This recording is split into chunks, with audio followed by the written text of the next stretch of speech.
Hello everyone, it's a pleasure to welcome you back again to this channel. It's me, Lorna Hermosolia. For today's recipe, we are going to make beef caldereta. Beef caldereta is a traditional dish na usually po hinahandle natin kapag merong mga special occasions, parties, at saka get-together. Lalo na po pag fiesta, hindi po mawawala ang ating kaldereta. It's either pork caldereta, chicken caldereta, or beef caldereta. Kaya naman, simulan na po natin ang pagluluto. Una, ipakukuluan po muna natin yung ating beef para maging tender. Meron po tayo ditong 5 cloves of our minced garlic. At saka meron po tayo ditong 2 piraso ng medium size ng ating sibuyas. Iniwa ko na po ito into slices. And we also have here a half kilo of our beef chunks. So, maglalagay po tayo ng kaunting mantika lang. Super konti lang po ha. Para hindi po siya gaanong greasy, no?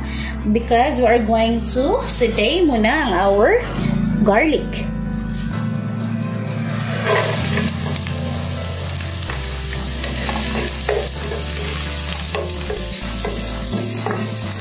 Follow po natin yung ating sibuyas, syempre.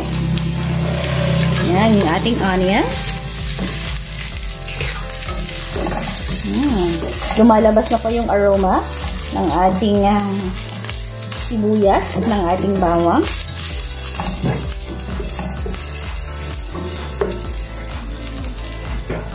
At ang ating beef. Okay.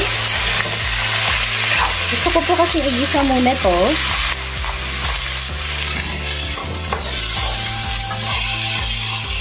At ilalagay na po natin ang 1 liter ng ating tubig. Oh no!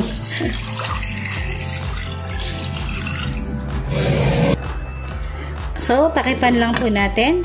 I'd only use casserole po ha, or ordinary pot lang, because I want it to cook in a low and slow cooking lang. Kasi for me po, mas masarap po kasi ito, dahil parang dinadahan-dahan lang po ang kanyang pagpapalambot, no? So, hindi po katulad ng sa pressure cooker na talagang mabilisan yon sa mga nagmamadali. Pwede po kayong gumamit ng pressure cooker. So, ayan, nakasalang na po yung ating beef sa pot. So, we're going to simmer it for about an hour or 2. Basta hanggang po sa lumambot po yung ating karne. Ayan, kumukulo na po yung ating beef. Ooh. So, maglalagay na po tayo ng 1 tablespoon po ng ating fish sauce at ng ating peppercorn. Ayan. So, mas maganda po kapag lagyan nyo na po ng panimpla yan. Just like salt and pepper o di kaya po ay patis, no? Para sumuot po yung lasa niya doon sa ating meat. Mas maganda po siya habang andyan pa po siya na nakukuluan. Takipan lang po muna natin ulit. And for the other ingredients na kailangan po natin i-prepare, we also need 1 medium size ng ating potato, yung ating carrots, syempre, red bell pepper, at yung ating green bell pepper. So now, we're going to peel it, then slice po natin later.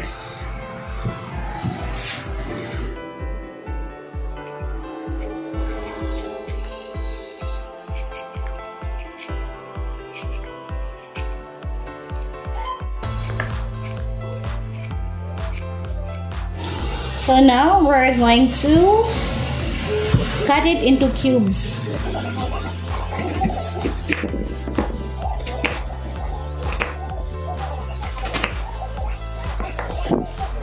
Bite size lang po natin kailangan yan.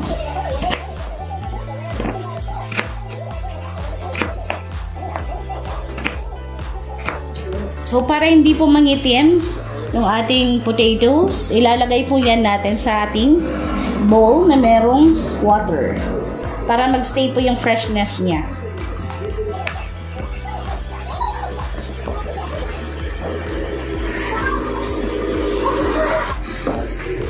The next one is our carrots. Yeah.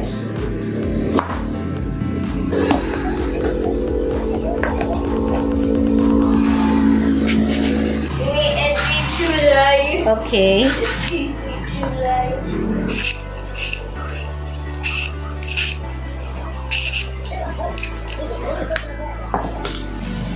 Ganun din po ang cut ng ating carrots. Let's cut it into chunks.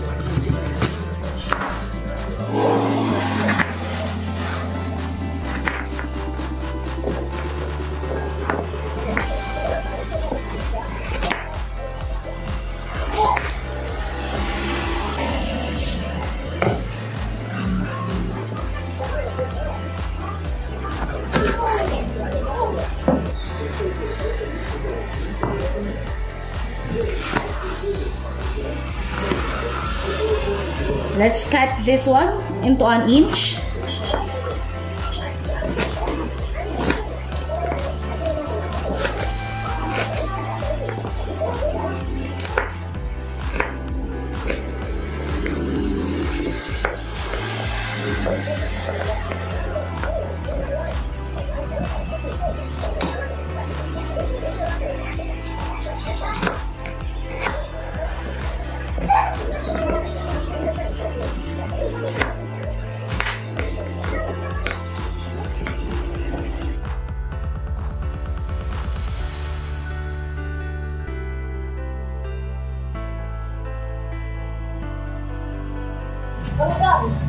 After 2 hours, ang pagpapakulo ng ating beef. Ayan na po, konti na lang yung sabaw.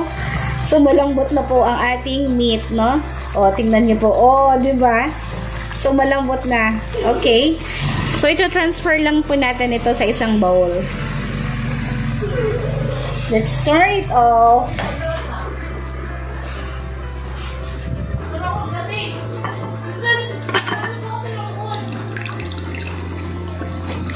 Konti na lang po yung sabaw, guys, diba?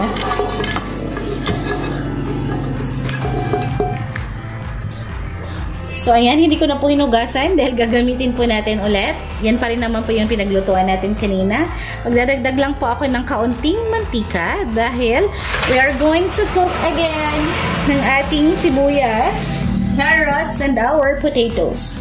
Once po na mainit na po yung ating cooking pot and the oil, syempre ilalagay na po natin yung ating onion.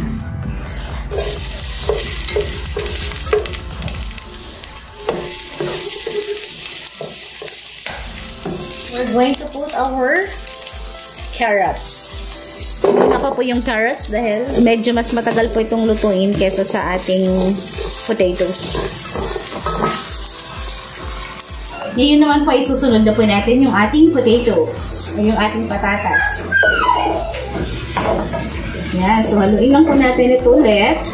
So meron po tayo kanya-kanyang version ng pagluluto ng kaldereta. Dahil yung iba naman po kasi ay minana pa yung kanilang recipe from their mga ninuno or mga magulang or mga lolo-lola, diba? Yung iba naman po ay depende po sa timpla nila. Katulad ko, meron akong sariling version ko po ng aking kaldereta na recipe. Dahil ito po yung lasa na gusto ko. So, nasa inyo lang po yan. May kanya-kanyang version lang po talaga tayo. So, depende na lang po yung tono version ng gusto niyo. Ang traditional po na kaldereta ay talagang gumagamit ng tomato sauce. But ako po ang gagamitin ko po ay mamasita dahil yung plan mo na po itong kaldereta na Mamacita's Kaldereta mixed sauce po ang aking gagamitin. Tapos, dagdag na din po natin yung ating green bell pepper. At yung ating red bell pepper.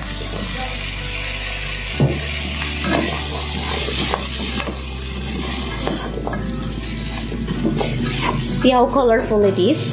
Diba? Now I can smell the aroma of our veggies. Ilalagay na po natin.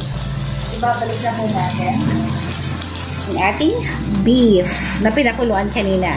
So this is already tendered.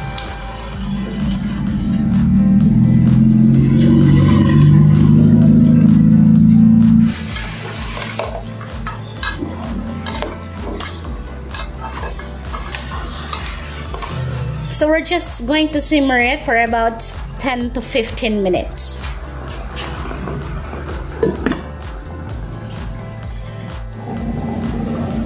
Ooh!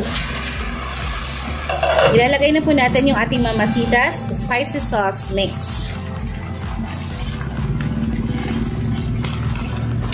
Buhos lang po natin lahat.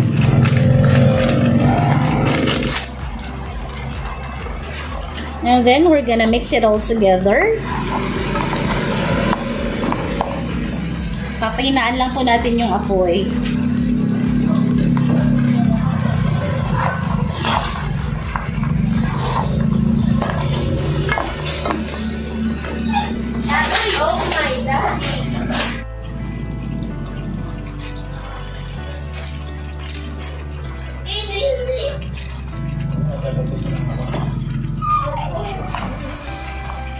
Talaga? Mahal sa Jollibee ngayon, Dad?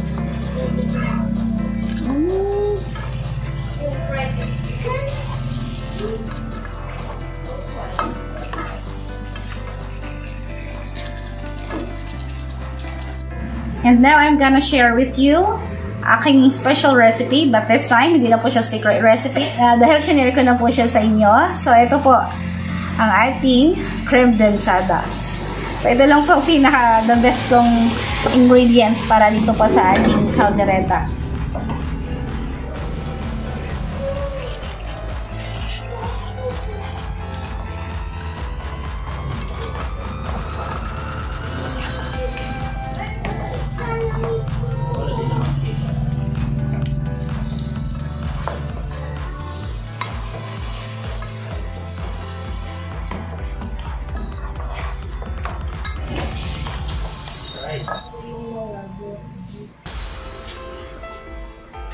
Yan, luto na po ang ating beef kaldereta. Transfer lang po natin ito sa isang lagayan.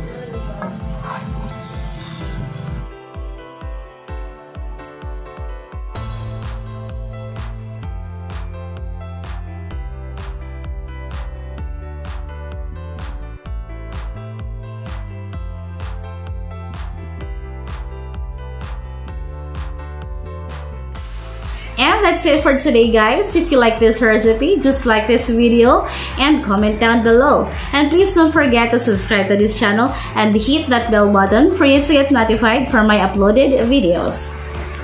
Lagi po nating tatandaan ang mga bagay-bagay na pag-aaralan yan. Basta may tiyagahan lang. Thank you so much for watching and I'll see you again next time. Bye!